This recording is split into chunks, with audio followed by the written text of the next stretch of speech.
Olá, galerinha do quinto ano, boa tarde, tudo bem com vocês? Vamos dar continuidade à nossa semana. Hoje, quarta-feira, 4 de agosto de 2021, nós temos duas aulas: língua portuguesa e geografia, certo? Vamos começar com língua portuguesa, que está aqui na nossa ordem. Nós vamos falar sobre pronome pessoal. Nós vamos continuar as atividades, né, lá da página 38. Olha só, vocês vão abrir a página 41, perdão. Vocês vão abrir a página 41 do livro de vocês, né? Nós vamos dar continuidade agora no texto a partir da atividade de número 7, certo? Vocês, se for necessário, vocês vão precisar, né? Na verdade, é necessário. Volta no texto aqui, na entrevista, nessa entrevista que está aqui, né? Que foi feito uma entrevista com os donos do canal Manual do Mundo. E vamos lá. Número 7. Tá lá bem assim, pessoal. Volte ao primeiro parágrafo e copie o trecho que contém algumas das informações ensinadas no canal Manual do Mundo, no YouTube. Em seguida, você vai responder aqui A e B. Então, você vai voltar lá no primeiro parágrafo e vai descrever aqui algumas dessas invenções que eles ensinam lá no canal. Um deles é o futebol magnético. O que mais? O que mais eles ensinam no canal? Escreva aqui no número 7. Letra A. Circule no trecho o sinal de pontuação que tem a função de separar os elementos de uma enumeração. Lá nesse primeiro parágrafo que você leu, você vai circular qual é o sinal de pontuação que separa elementos de uma enumeração, né? O ponto final não é. Seria qual sinal? A vírgula, muito bem. E na letra B, escreva qual das invenções citadas você gostaria de aprender. Tem alguma que você gostaria de aprender? Isso é uma resposta pessoal, tá bom? Escreve aí na letra B. Número 8. Localize o segundo parágrafo, as informações a seguir e copie-as aqui. Então você vai lá no segundo parágrafo da entrevista e vai escrever aqui, ó, o ano que o vlog foi criado, o que o vlog divulga, né, que é o canal deles no YouTube, qual faixa etária que o vlog atinge, né? A que idade, até que idade, né, o vlog atinge. E letra D, a quantidade de pessoas inscritas no canal na data em que a entrevista foi publicada. Você vai escrever isso na letra D, certo? Número 9, responda as questões a seguir consultando o terceiro parágrafo. Agora você já vai no terceiro. Pessoal, se vocês não lembram o que é parágrafo, vai lá no texto.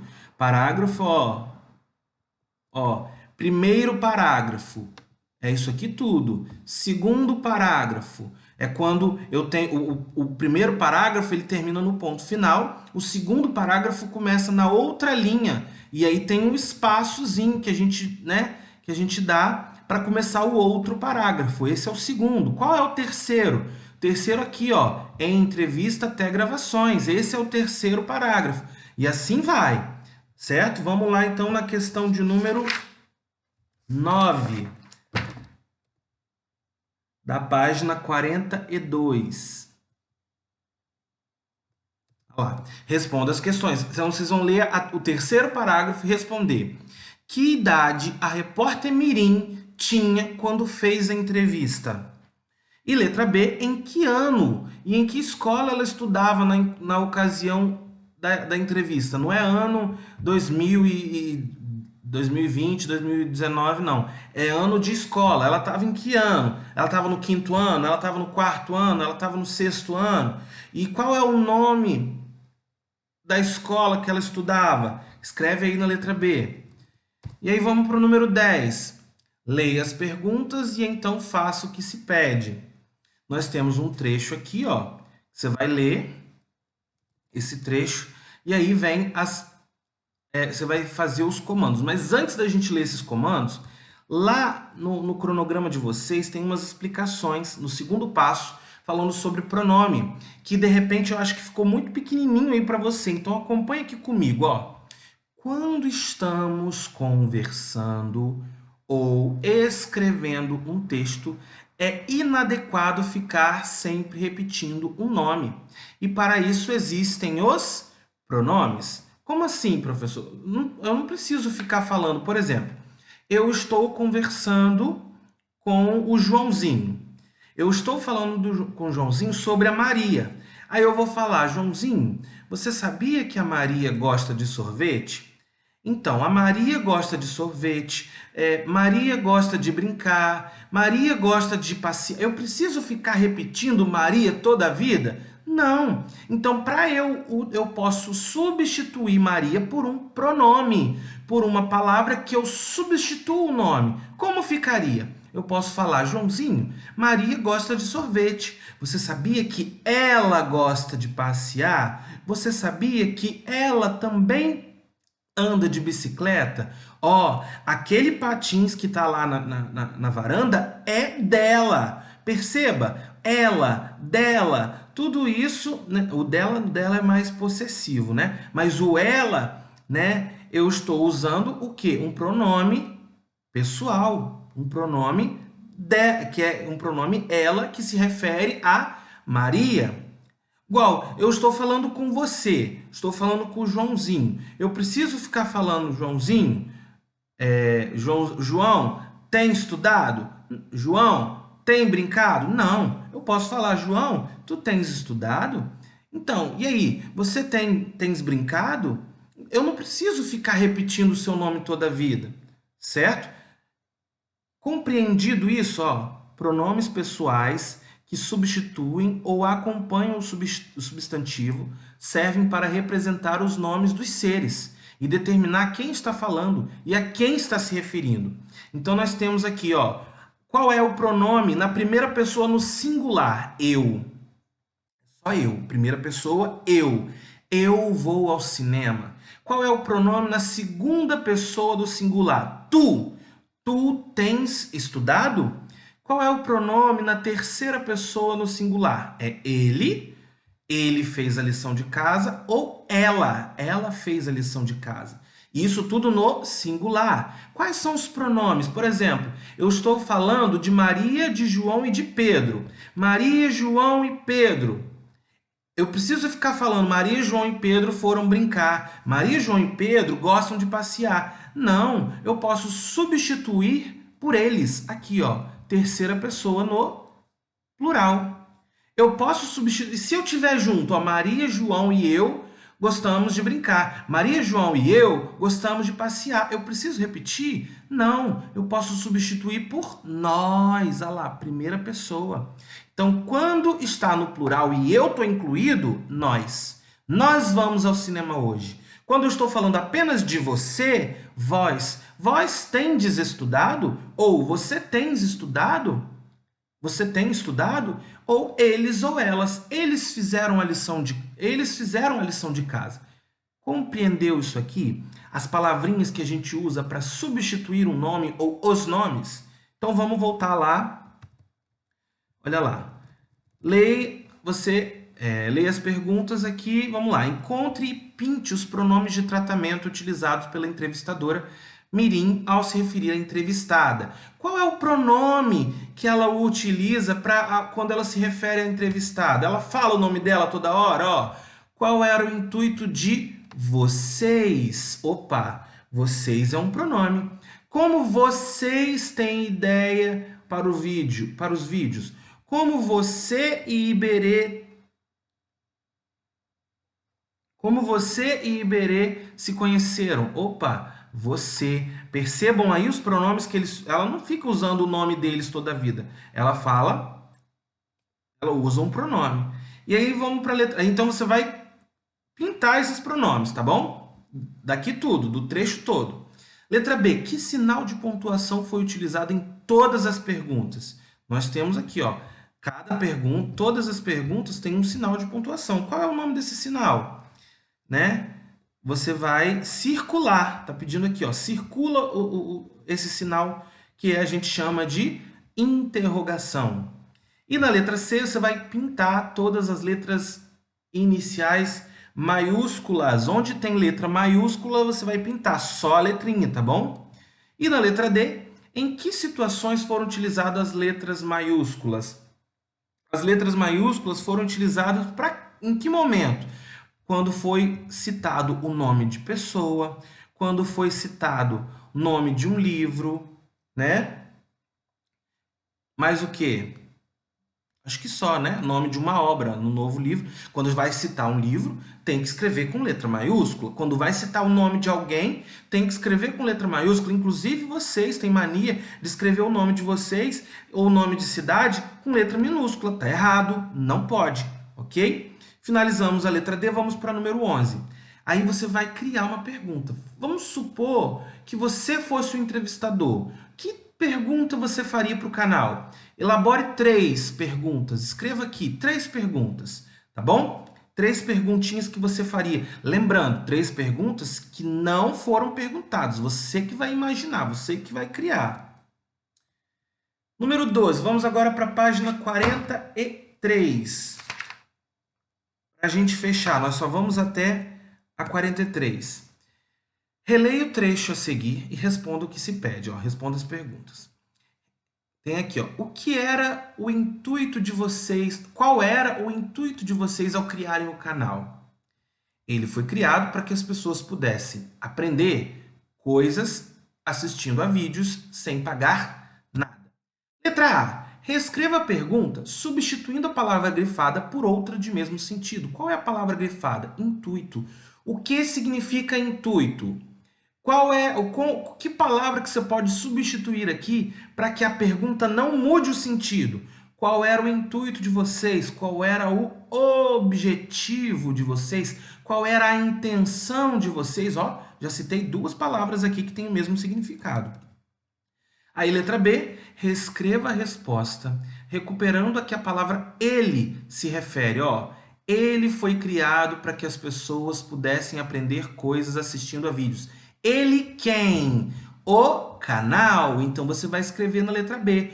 O canal foi criado para que as pessoas pudessem. Porque ele usou aqui um pronome, ó. Ele precisa ficar falando o canal toda a vida? Não. Então, escreve aí na letra B. Número 13, você vai reler esse trecho. Letra A. Expressão presente na resposta substitui as palavras sublinhadas. Vamos ver lá no trecho. Ó. Como você e Iberê se conheceram? Aí vem a resposta. A gente se conheceu em 2005.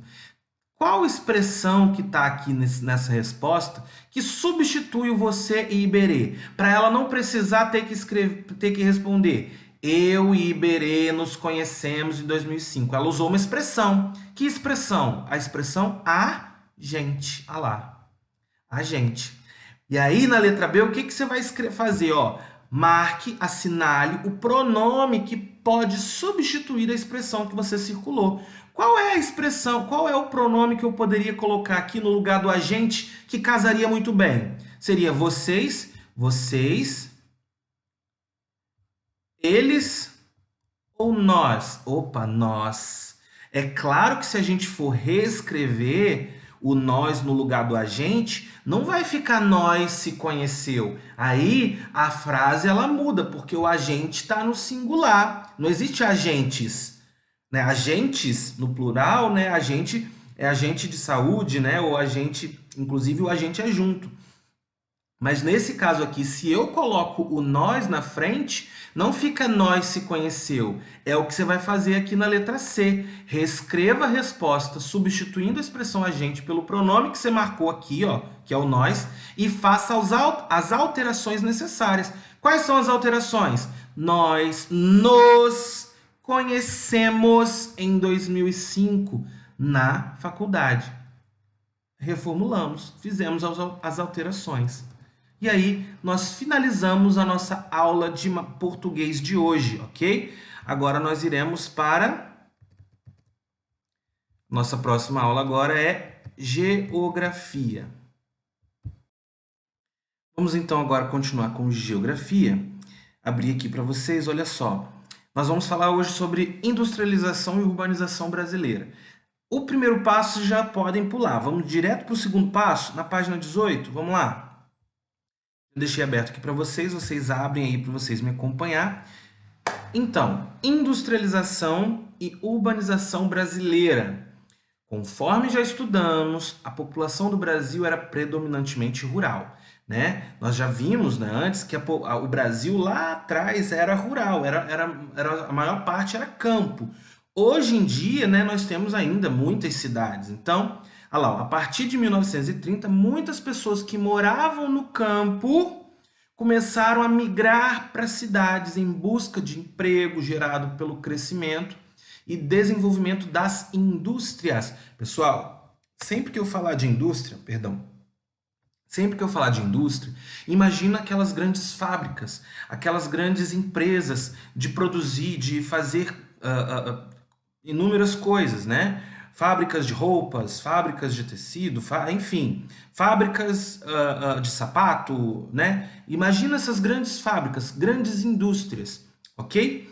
E aí, a partir de 1930, quando o Brasil começou a crescer, né? Os grandes centros urbanos de Rio de Janeiro e São Paulo começaram a crescer em indústria. Muita gente que morava no campo, que morava na roça, passou a ir para as cidades, a ir para o centro, em busca de melhores condições de vida. Eles migraram do campo para a cidade para buscar novos trabalhos, né? Melhorar um pouco de vida. A produção industrial desenvolveu o comércio local, né? Nisso, essa produção de indústria vai melhorar o comércio, a prestação de serviço, atendendo ao mercado interno com a fabricação de vestuários, cerâmicas, balas, bolachas, bebidas, utensílios domésticos. Olha os tipos de indústria, pessoal. Bebida, né, bolacha, biscoito, utensílios do dia a dia, produtos que antes tinha que ser importado, né, de outros países. Olha, nessa imagem, aqui nessa primeira imagem aqui nós temos desembarque de imigrantes nordestinos em São Paulo. Nesse contexto, muita gente do Nordeste veio para o Sudeste em busca de emprego. Olha essa imagem aqui, ó, produção de óleo de cozinha, lá em São Paulo. Essa daqui é produção de sacos de juta destinados aos produtores rurais de café. Para fabricar essa variedade de produtos, as indústrias utilizavam matérias-primas da área rural, né? Que a gente chama essa área rural, né? Que é o setor primário. Né? Vocês já devem ter estudado isso há um tempo atrás. Setor primário é o setor rural, é onde sai a matéria-prima, né? Continuando aqui na página 19. Dessa forma, o processo de industrialização impulsionou constantemente mudanças na paisagem urbana. O que vai acontecer? Nisso, né, essa industrialização vai proporcionar um desenvolvimento nas cidades, com mudanças até mesmo nas paisagens das cidades, nas paisagens urbanas. Olha lá, construção de ruas, construção de pontes, construção de moradias, construção de escolas, de comércios, de ferrovias, construção de portos, de transporte público. Tudo isso vai ser necessário, porque as cidades vão aumentar, né, o número de pessoas. Com isso, olha lá, um maior número de pessoas migrou do campo para as cidades e imigrantes vieram de várias partes do mundo. Então, nós vamos ter migrantes do campo para a cidade e imigrantes que vieram também de outros países, que vão contribuir para o conhecimento e o trabalho para o desenvolvimento urbano industrial do Brasil. Olha essa imagem. Nós temos os bondes elétricos na cidade do Rio de Janeiro, lá em 1924. Nós temos aqui, ó, uma obra de infraestrutura na cidade do Rio de Janeiro. Nós temos aqui, ó, operários, né, à frente à tecelagem Brasital, que era o nome dado à junção de Brasil e Itália, né, em 1920. Nós temos, então, ó, o processo de industrialização no Brasil igualmente contribuiu para a ampliação das redes de distribuição de energia elétrica, para a modernização dos meios de comunicação. Claro, pessoal, nesse crescimento de indústria vai precisar de energia elétrica. Então, o crescimento, a ampliação das redes de distribuição de energia elétrica também vai se modernizar, também vai ampliar, também vai crescer, ok? Olha aqui, ó, os trabalhadores testam equipamentos para o fornecimento de energia em São Paulo, lá em 1907. Ficou claro aqui esse crescimento nós vamos ter no Brasil de indústria? Então vamos aqui para essa atividade, ó, vamos lá, página 20. Nós temos esse textinho aqui de cartografia. Essa atividade de cartografia, né? Que é um mapinha onde tem lá Brasil, distribuição de indústria. Nós temos, ó, a estrelinha, que é a capital federal, onde fica Brasília. Nós temos o pontinho, cada pontinho desse é a capital de cada estado. Nós temos aqui, ó, a capital Vitória, né, que é a capital do estado do Espírito Santo, que é onde nós moramos, né, onde nós vivemos. Nós temos, ó, cada verdinho, cada bolinha verde dessa indica o número de empresas, né, o número de indústrias, né?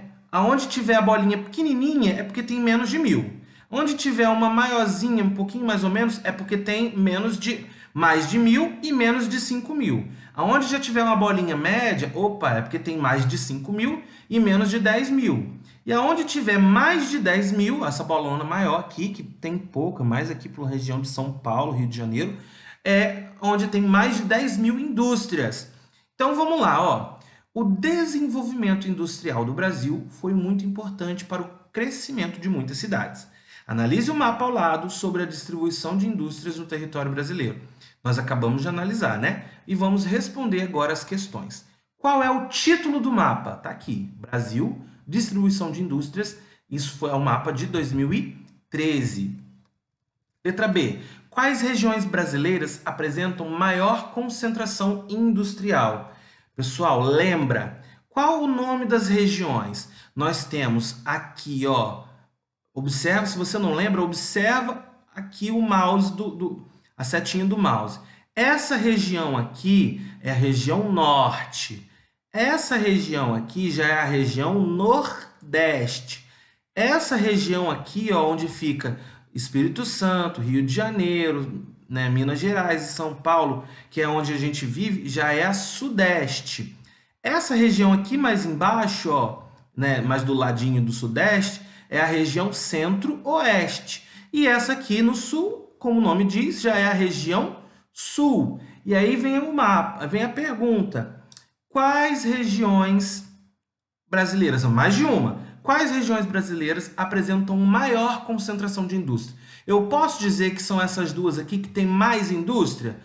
Ó, eu posso dizer? Posso, né? Logo, quais são essas regiões? Regiões sudeste e regiões sul. São as regiões que mais têm indústrias. Então, você vai escrever aqui na letra B, região sudeste e região sul. Na letra C, no mapa, marca um X na sua unidade federativa. Você vai me perguntar, tio, o que é unidade federativa? É o mesmo que estado. Então, qual é o nosso estado? Não é Espírito Santo? Vai lá no mapa, procura o ES de Espírito Santo, procura onde está Vitória, que é a nossa capital, e marca um xizinho para dizer que lá é a nossa unidade federativa. Aí vem a pergunta, letra D.